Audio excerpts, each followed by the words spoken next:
There's a tornado right there. Guys, everybody go. The wind started howling, and you could hear the roar coming. Looks like a 5,000-pound bomb hit the middle of town and blew up. Holy get it done! Oh my God! This is an emergency. You go to a safe place right now. I knew the direction it was heading, and I knew my baby was in that path. Oh my God! Oh! As temperatures rise all around the globe, natural disasters are becoming more violent and more frequent. Extreme weather survivors have captured the intensity and the magnitude of these events. These are first-hand accounts of a planet gone rogue. April 27th, 2011 was the worst day on record in Alabama. 62 tornadoes touched ground and 252 people died in less than 24 hours. James Spann spent most of that day on live TV, trying to save lives. Get away from the door! The most important part of my job is to provide adequate warning for storms that can kill people. And if we're not successful at that, we're not successful at anything. At 5:40 a.m., James Spann joins his colleague, Jason Simpson, who's been on the air since 3:30 a.m.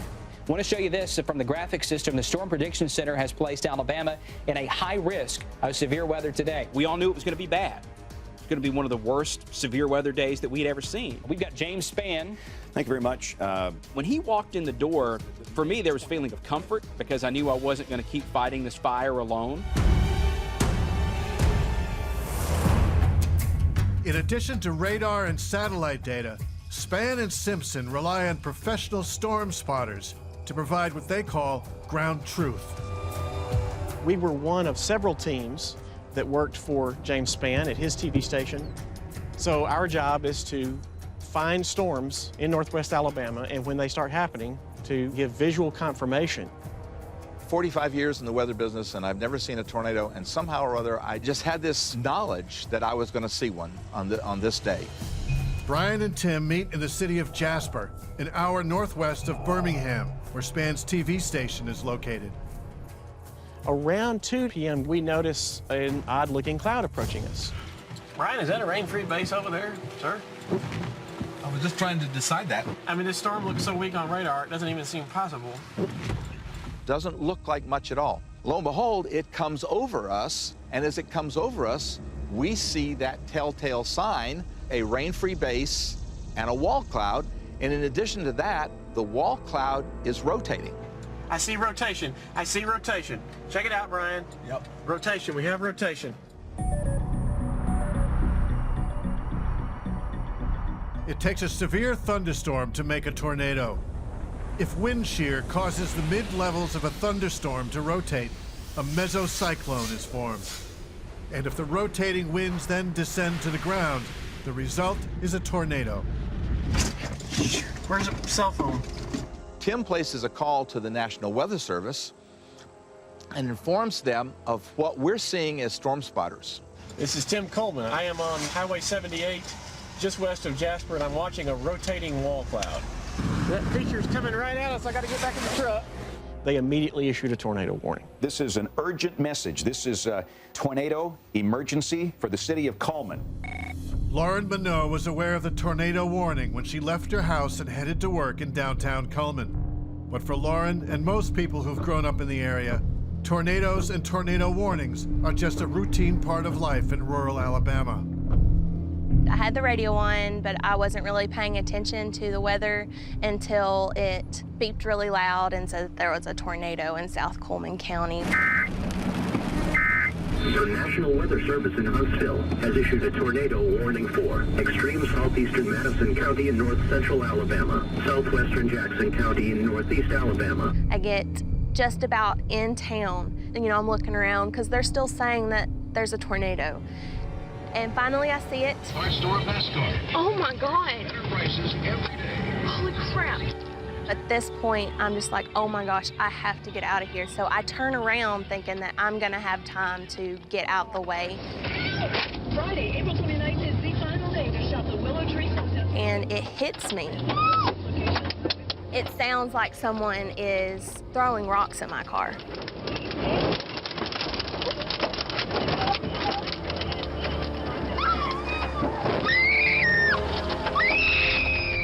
And at this point, I feel like I'm being lifted up because I had that weird feeling in my stomach.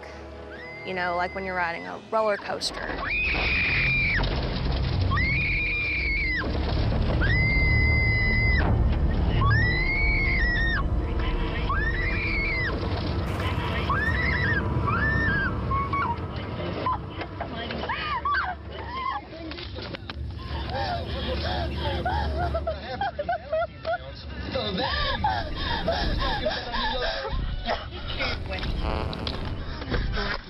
The tornado scooped up the car and dropped it in a parking lot next to the road. Fortunately, Lauren escaped without injury, even though she ignored all the warnings. In 2011, about 80% of all tornado warnings were false. A warning was issued, nothing happened at your house. And after repeated warnings like that, where nothing happens, it's cry wolf, the boy that cried wolf. And we know that people seek confirmation when they hear a warning. They believe it when they see it. They turned on the television, and we had the live stream of the tornado. There it is. And again, this is coming right through the middle of downtown Cullman. You can see the debris. The live streaming images broadcast on TV left no doubt in Kim Cross's mind that this storm was dangerous and deadly. She's a journalist and longtime Alabama resident. When we first saw Cullman on TV, you get this terrible feeling in the pit of your stomach. You think, my God, people could be dying. I'm watching on TV as people are dying. You know, I grew up with tornadoes. I remember being in first grade and having to do tornado turtle, where you get down in the hallway and put your, crawl up in a ball and you put your hands over your head and protect your head. The tornado turtle is a leftover from a nuclear bomb awareness film dating back to the Cold War era. And the air raid sirens, many installed during World War II, are no match for the deafening roar of a tornado. You might hear a siren on a calm day with no storm, but during a raging thunderstorm that is 65,000 feet tall, with a tornado and driving rain, in unbelievable thunder, you can't hear a siren. They're worthless. But if they see a tornado live on television, then they will do something. The Cullman tornado was an EF4. EF stands for Enhanced Fujita, a scale which classifies tornadoes from 0 to 5 depending on the wind speeds and the damage they inflict. The Cullman EF4 stayed on the ground for more than 65 kilometers, and close on its heels, an EF5 tornado slammed into the city of Hackleburg. So if you have family that live in Lawrence County, up around Moulton and Hatton, call them now. Let them know that there's a large, violent tornado on the ground moving across Lawrence County. After it flattened a Wrangler jeans factory, the EF5 continued northeast, headed straight towards Carrie Kirby and her family and friends. The last thing they said on TV before we lost power was it just hit Phil Campbell. It's headed towards Mount Hope. If you're in the path of Mount Hope, get out. So we got in the truck and came down here and got in. And it was bad. It was bad. Carrie's neighbor, Billy Little, is a chicken farmer. Just a few hours before the twister hit, Billy saw Carrie and her husband Hal in town and invited them to ride out the storm in his cinder block shelter. You know, it was real black back in there. You know, it's just a black cloud. But yet I was looking back in there over in woods, and the tornado was drawing that energy, and it was clouds. I mean, big clouds just rushing towards it. You know, it looked like it was doing 200-300 miles an hour. You could see a wall of rain and stuff moving I saw that way. Black and gray mist looking that it was rolling in front of that wall. Hail the size of golf balls started dropping from the sky, the telltale sign of the cold front that fueled the twister. Then me and Billy were looking at the balls of ice, and one hit you on the hand, didn't it? It hit me on the hand, and my son, he was running, and one hit him on the head before he could get in there. and then I could see gray smoke just rolling towards us. And that scared me to death when I saw that. So I got back in the shelter and sat down, and I was silently praying they would hurry up and get in the shelter and close that door. Hey, it's coming right over us. Yeah, I ain't never seen nothing like this. Hey, look at that, boy, it's getting dark. Look here, Lord, have mercy. I ain't never seen nothing like this. When they got the door shut, it didn't last but 30 seconds of quiet before we could start hearing the tornado coming, and it sounded like a jet airplane to me.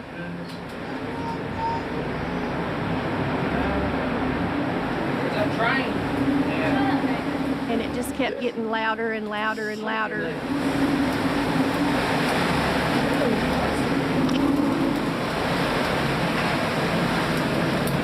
And then we could start seeing mud and pieces of leaves and trash being thrown up under the door into the shelter with us.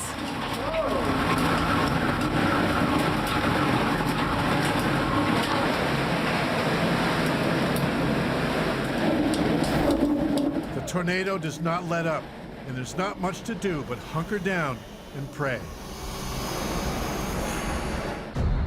One of the deadliest super outbreaks in the history of the United States has unleashed a rash of violent tornadoes on the towns and farmlands of Alabama. For the unlucky victims, it seems as if the entire planet has suddenly gone rogue. Holy crap! Carrie and her friends find shelter in a bunker to escape an EF5 tornado headed straight for them.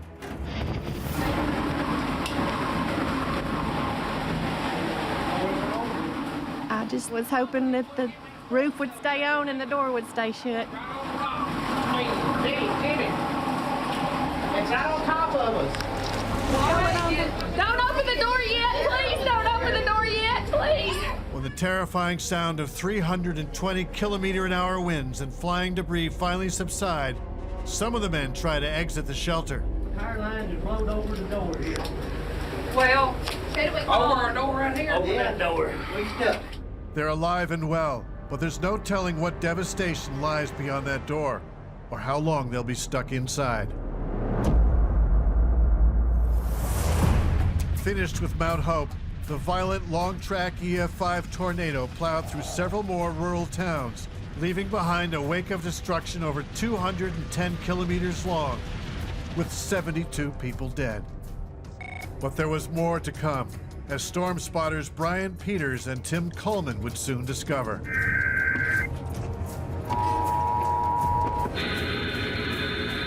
Doppler radar showed this tornado moving northeast at 55 miles per hour. We hear the emergency broadcast system, that sound that is so unmistakable. It starts listing off times, and it tells us this large tornado will be in Cordova at 4:55 p.m.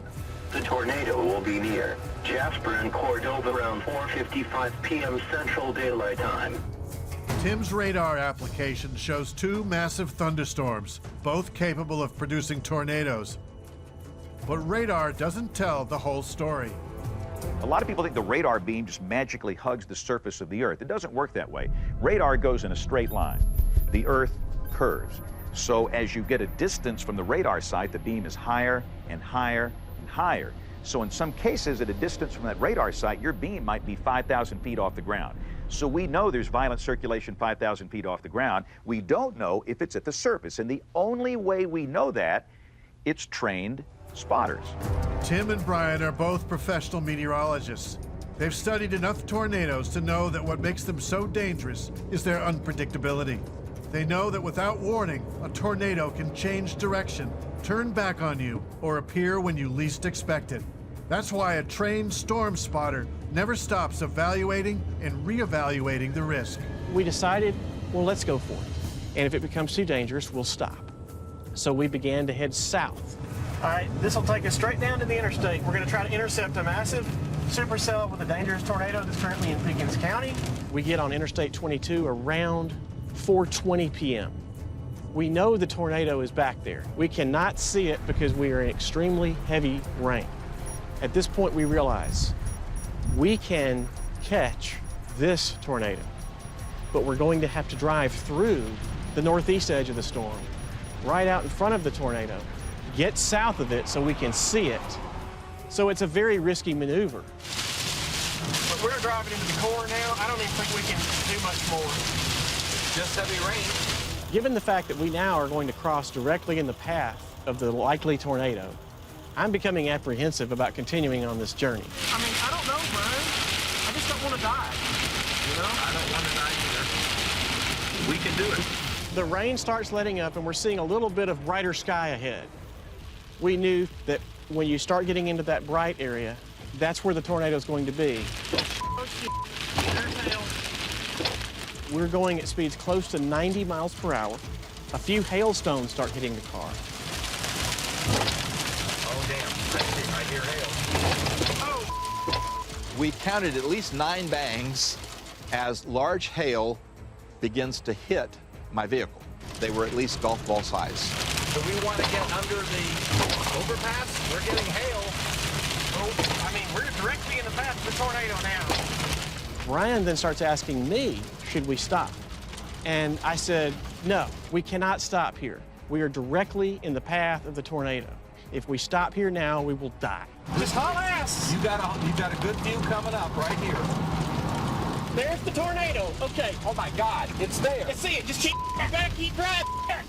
Drive. Just keep driving, man, because it's coming at us. Where's my phone? Let me have my phone. Drive. My first thought was, I need to call James Spann at ABC 3340. This is Brian Peters. Can you patch me through to James? My second thought was, it's happening. After 45 years in the field of meteorology, I'm finally seeing a real tornado. I'm on I-22 and we've got the tornado in sight. There it is, Brian. My voice goes up an octave. There it is, Brian. So at that point, we stop.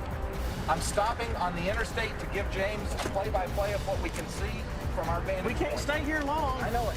Multiple vortex tornado. And there it is. Not a wall cloud, not a rain-free base, a full-fledged tornado. We got Brian Peters on the line with us. Brian, you're seeing a tornado right now. Tell us what you've got. Yes, James, we're about a mile from Cordova, exit 72. But I want to tell you right now, it's actually coming in our direction. So we're not going to be able to stay here very long. Hey, Brian, you get out of there. I mean, if you got to hang up, you go. But have you noticed any debris falling out of the sky? There's definitely debris now, James. I can see there's a debris cloud near the bottom. At that point, we've done our job. We have visually identified it, given that information, so then James Spann, the National Weather Service, and be able to tell people, this is not just on radar. This is verified on the ground by 2 professional meteorologists. While James Spann tracks the Cordova tornado, a second team of storm spotters flags another twister.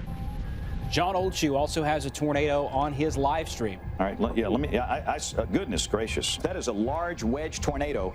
2 storm spotter teams are now each tracking 2 separate EF4 tornadoes on live TV. It was the moment when we could see the lowering behind the trees that we knew what was coming to Tuscaloosa. We are now calling a tornado emergency for Tuscaloosa and Northport. It's way, way, way too close.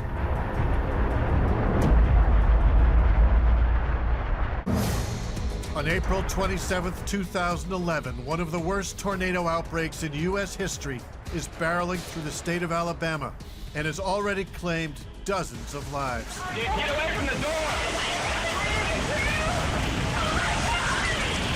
The magnitude of this super outbreak has caught everyone by surprise. So far, 43 tornadoes have struck. There's the tornadoes. Keep back, keep driving. It's out on top of us. Don't open the door yet. Please don't open the door yet. Meteorologists James Spann and Jason Simpson scrambled to get the word out and to save lives. They tracked an EF4 that devastated the small town of Cordova, population 2,100. Now they're streaming live video of another EF4 approaching the city of Tuscaloosa, population 90,000. So John Oldshue has a large wedge tornado. I believe John's on Interstate 59. Is that right, Jason? He's at Knoxville looking up at this thing as it's coming up toward Highway 11. For the first time today, James Spann and his teams of storm spotters are ahead of the game. They report on a tornado touchdown 50 kilometers outside of the Tuscaloosa city limits. My job was not to make it the best shot in the world. My job was to get in front of the storm that was going to produce the tornado and get video live back to James. It just got black and black, more black. I mean, it was just the perfect wedge-shaped tornado. It doesn't matter what you say when there's a tornado coming through a city. It's too late. It doesn't matter. What matters is what you said 40 minutes ago. And in this case, I don't have to say anything because of John and Ben's live stream. There it is. This is an emergency. You go to a safe place right now. With a population of over 90,000, about a third of whom are students, Tuscaloosa is one of the biggest cities in the state.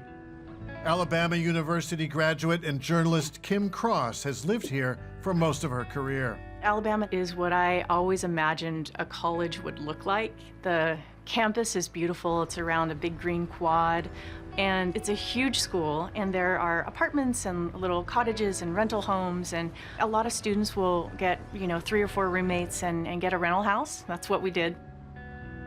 Football is really, really a big deal. On game days, you will see the quad blanketed with tents and carpets and flat screen TVs and lazy boys. I mean, they take it to a new level with the tailgating.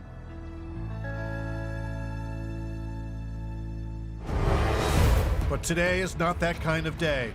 A large EF4 tornado is fast approaching the heavily populated college town. Let's look at the Tuscaloosa Skycam. Jason is working that. While Spann tries to convince his audience to take shelter, 2 young daredevils, Ryan Chandler and Nate Huguet, have ideas of their own. I'd always wanted to chase a storm, so I posted a tweet about who wants to chase a storm with me. My friend Nate said I'm in. Nobody should be driving. Everybody down there listening to me on radio in Tuscaloosa, stop now at the next exit, the next convenience store that will let you in. At this point, it's still lighthearted and fun, and we're making jokes. As we get on 359, we start to be able to see the tornado. If you know anybody that maybe doesn't have electricity and cannot watch us or listen to us, make a call. Let things huge. The camera, for those of you that are watching maybe for the first time, this is on top of the Tuscaloosa County Courthouse. We're looking back up a little bit so that it's not so shaky, but look at that. Right, and this thing is still southwest of downtown Tuscaloosa. Moving north. That's southwest of downtown Tuscaloosa. There it is. You can see debris in the air. Look at the debris. Look at the debris in that. Goodness gracious. This will be a day that will go down in state history, and all you can do is pray for those people. The twister has been on the ground for close to half an hour. There's a tornado right there. Guys, everybody go. Wreaking havoc through the city suburbs. It is right in there. With smartphones and digital cameras, awestruck residents capture images of the tornado as it marches past. Oh my God. Towards the heart of downtown Tuscaloosa at McFarland and 15th Street. This is a large, violent tornado coming up on downtown Tuscaloosa. Be in a safe place right now. So now we're starting to see the flashes. There it freaking is. Oh my God. Okay, speed up. It's out the passenger window, so of course Nate's filming and looking at it, and it's not until it's right on top of us that I actually get my first view of it. Go, Chandler. Never in my life will I see this again. I turn the car around so that I have the opportunity to see the storm out the front windshield. Chandler, do not go back that way. Nate, film it. I am. And it's right there in front of us. There's 2 of them. We need to go that way. Chandler, go back. We're fine. Chandler, go the back. I'm not kidding. This being my first opportunity to see the storm, I'm kind of like a moth to light at that point. I'm just gonna sit there, and he yelled at me and told me to go back. So we put the car in reverse on the wrong side of the interstate.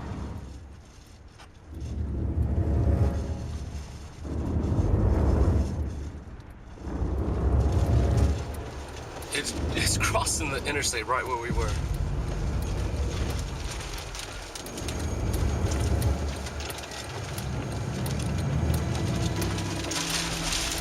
Oh my God.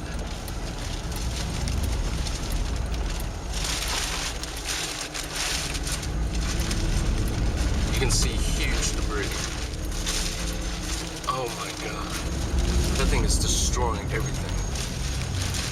If you have a child on the campus of the University of Alabama, call them and tell them now to go into a safe place. Let's pan over to the left. Oh my Let's take goodness. it full. Look at that. Are you kidding me? Look at all the stuff flying around up there. That's coming over near Interstate 359 in Skyland. Nobody should be out there. This is an extremely violent situation. I had turned the TV on in Elmore County, and I knew where that storm was. I knew the direction it was heading, and I knew my baby was in that path. I've got my mom, my brother, my sister, my family, my wife, my 2 boys, all living there, and now I'm not home to protect them. Students living off campus in ground floor apartments take shelter in bathrooms where pipes in the walls and bathtubs offer protection. Get back there! Oh my God! Holy, look at it, dude! Oh, get inside it! It's fucking massive. He texted me at 5:12 and he told me, he said, this thing is huge, I'm fine. And I texted him back and I said, so y'all are okay. Holy, it's right outside. Holy, oh my God! The phone cut off at 5:13. I knew in that second she was gone. Moments later, the tornado comes knocking at Will Caruso's door. Incredibly, like so many others, he has the presence of mind to keep recording with his smartphone. It is exactly 5:14. The tornado's passing over us. Tuscaloosa, Alabama. I love you guys. I love you guys.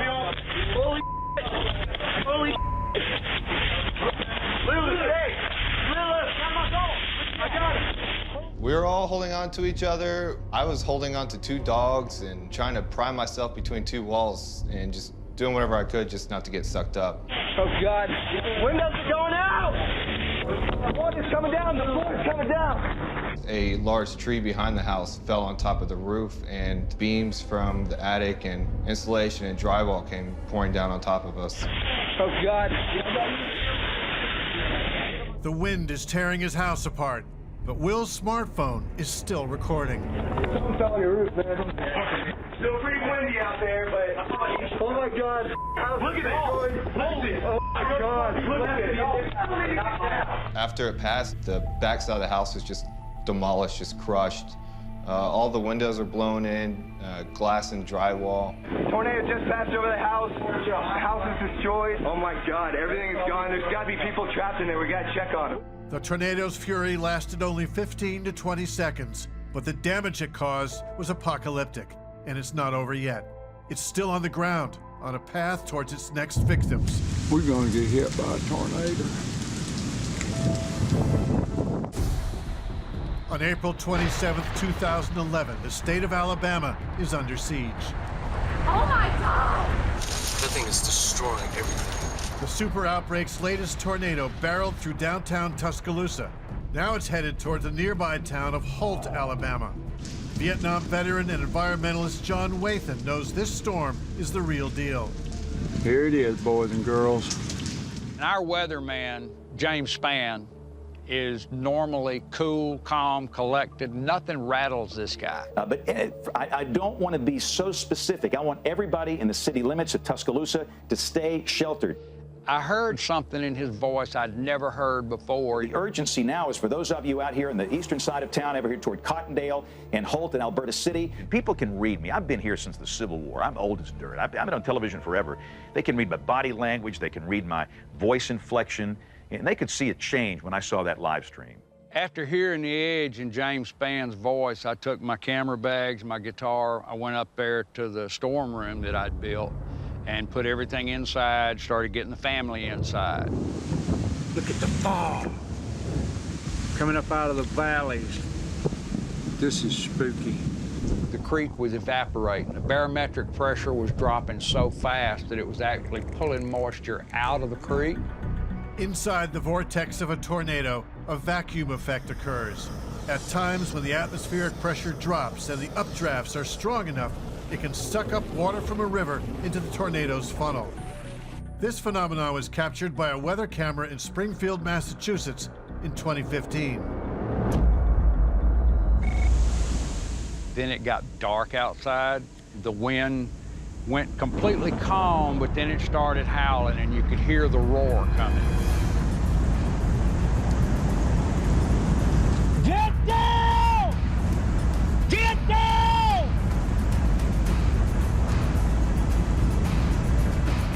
dawned on me that, yeah, this was coming straight at me and I needed to be underground.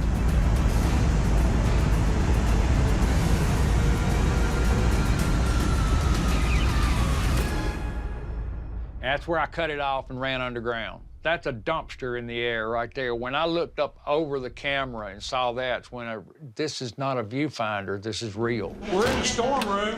Listen. I got one bolt locked on the door when it started rattling.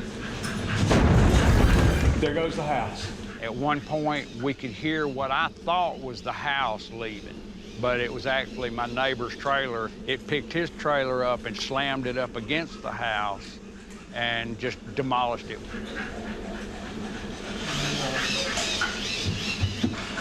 I feel my ears popping. The barometric pressure went so low that our ears were popping worse than any airplane ride I'd ever been on. I smell trees. All right, I think it's gone. Oh, crap! Oh, my God! See, that's right out this window here. My brother Johnny's lost every damn thing. We got roof damage. Oh, my truck! Oh, God almighty!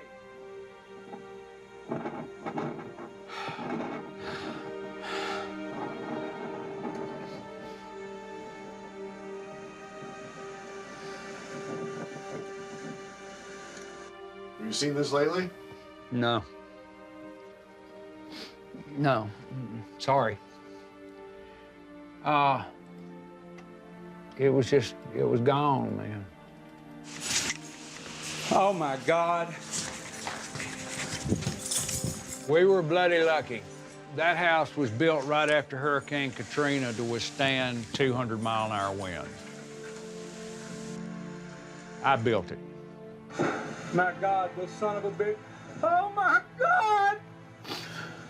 Oh, my God! I don't like to watch this. Oh, my God!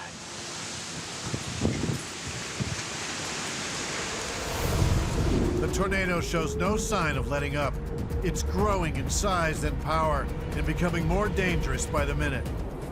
Holy freaking huge. This is the storm right here that produced all of the damage in Tuscaloosa County coming up toward Birmingham. And again, it is a clear call to action. There it is right there. This is going to turn out to be one of the biggest tornadoes that ever hit Alabama, I think. The tornado is almost 2 kilometers wide. It's headed straight for Birmingham, the largest city in the state, and home to journalist Kim Cross. When the Tuscaloosa tornado was coming toward Birmingham, it looked like it was on track to hit our house. We have a large, violent tornado. There's no if, it's a matter of where and when. After we saw that, our power flickered and died. And when that happens, not only do you lose TV, you lose your lights, you lose all of the whirring, clicking things that happen in a house, and it gets dead quiet. I follow James Spann's Twitter feed, and he tweeted a link to the live stream coverage, so we were able to watch TV on our phones. And at some point, he calls out our neighborhood. And again, this thing is awfully close to Bessemer, Hueytown, Fairfield. If I've called out your neighborhood, you should be in a safe place. That's when you think we could die in a few minutes. Luckily, the EF4 never made it into the center of Birmingham. It changed course, missed the downtown area, and then headed straight to the suburbs. We came out after the warning expired, and we looked around. There was not a leaf disturbed in our neighborhood, and we thought, well, is that it? And 7 miles away, Pleasant Grove was devastated. Tornadoes are the Russian roulette of storms. No one can predict when or where they'll strike. And while Kim Cross and her family don't suffer damage or harm, not everyone was so lucky. On April 27, 2011, a record-breaking number of destructive long-track tornadoes strike Alabama. The storm is on a rampage, destroying several $1 billion of property and taking scores of lives. Since the early hours of the morning, meteorologists James Spann and Jason Simpson have been on the air trying to save lives. The sole reason we're here is to provide lead time for people to go to a safe place of a storm that can kill you. In the case of April 27th, it didn't stop for hours and hours and hours and hours. It was like a bullets from hell. We've got to get through this event so we don't have any more loss of life. It's now late afternoon, and as the sun lowers on the horizon, the heat that helped fuel the twisters finally begins to dissipate in some parts of the state, and Spann's TV station begins to broadcast damage reports. Storm spotters John Oldshue and Ben Greer have made it back to Tuscaloosa, their hometown. It's an obstacle course of overturned cars, upside down trucks, and overturned 18-wheelers. I am finally relieved to get a text from my wife. She says they are fine, don't worry about it. I look to see all this devastation. John starts sending a live feed back to Spann for the first coverage of Tuscaloosa of the damage it's done. So that is a live stream coming from John Oldshue. John is on the scene of that severe damage down in Tuscaloosa. He tells me, Ben, hop on outside, start taking pictures now. I get out and I realize that about 600 yards from me is where my sister's house used to be.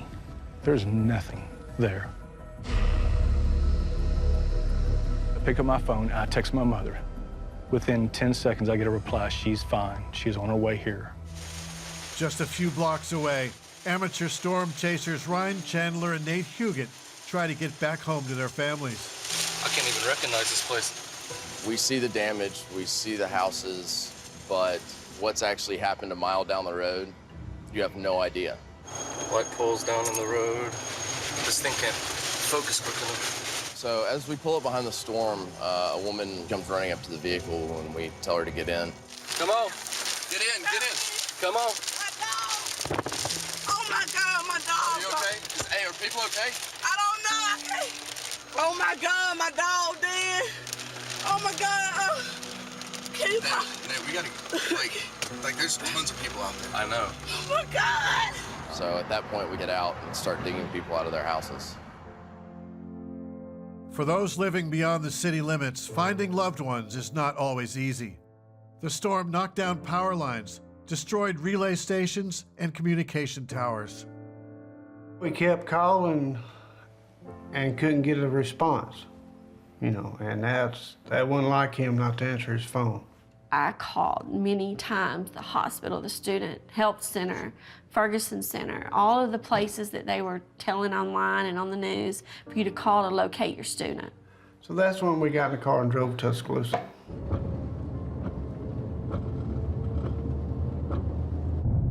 Pratt City, a bedroom community of Birmingham, has also been hit. That's where Alter lives, but he was lucky. He was at work when the tornado slammed into his neighborhood. I got a call from a female friend. She says that the storm was in the area. Then I got another call from another one of my neighbors. He was like, you might want to try to get home. I said, man, it's looking like a third world country over here. Alter's good friend, filmmaker Tig Knight, filmed as they surveyed the damage. Power lines down, debris everywhere. Devastation. Yeah, people just everywhere. Siding thrown everywhere, everything was in the yard. A neighbor's house, I could see directly into his kitchen. And walk in the house and I could just look up and I could see the sky just like I can see it right now. It was almost like it just had a sunroof. The top half portion, the roof was completely gone. Everything was in disarray and it was devastating. And like I said, knowing where different things were placed and located, and now it's just completely gone. It was your bedroom. It really didn't sink in until you just had time to sit down and think about it. Probably felt good that you wasn't home. Yeah, exactly. Because if I was at home, I was going to either be in one or two places. It was going to be one in my bedroom or two downstairs in the basement. And my bedroom, two of the walls that face outside were actually gone. So, you know, it could have just came and couldn't be here today, so, you know. What's going through your mind like right now? I don't know. Rebuild or move? Yeah. That's the question. Yeah.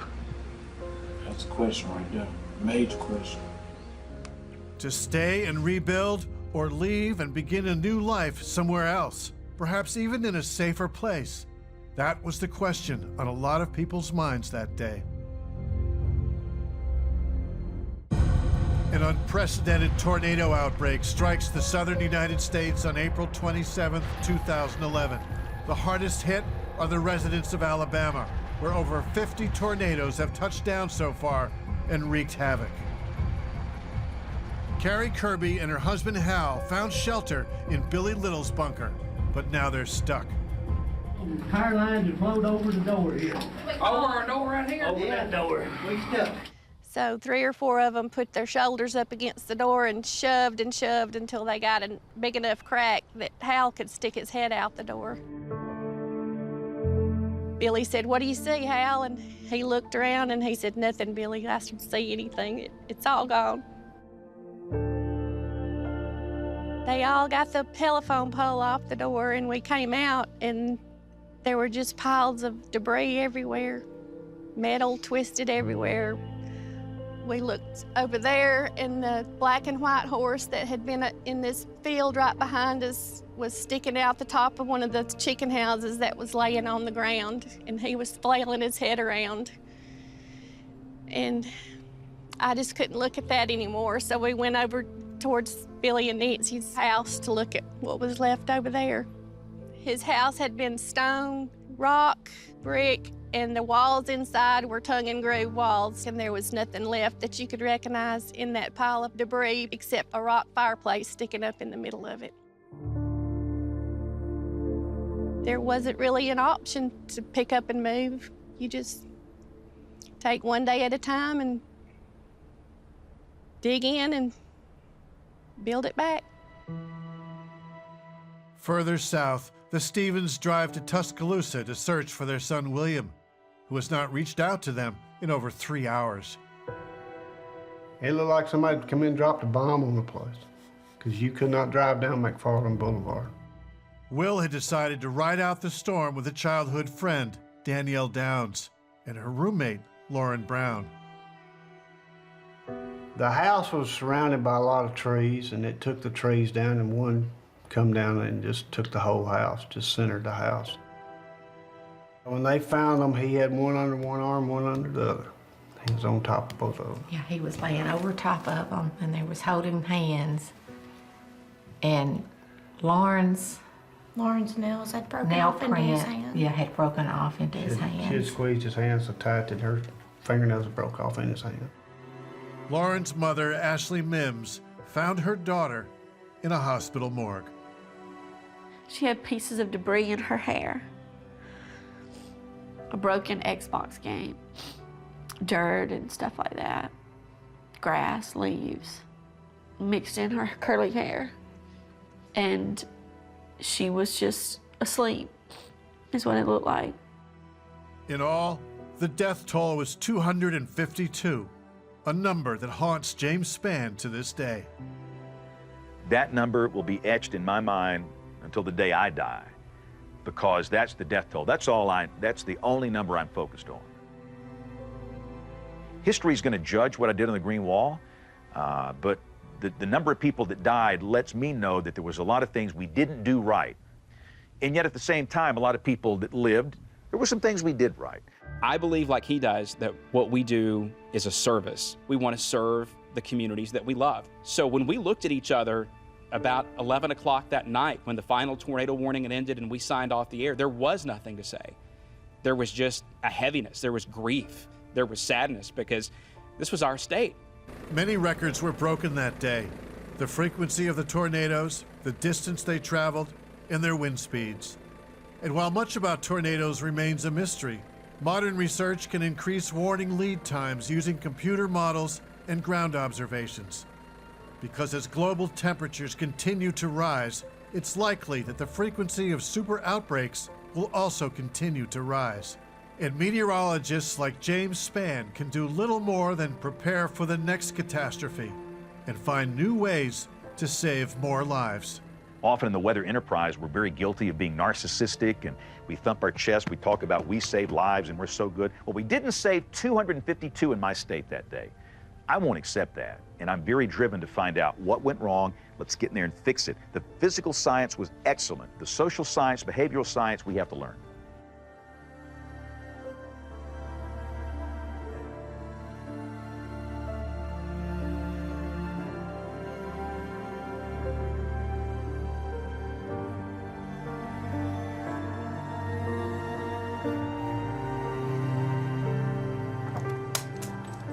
Come on, Reebs. Reebs, come on. Reba.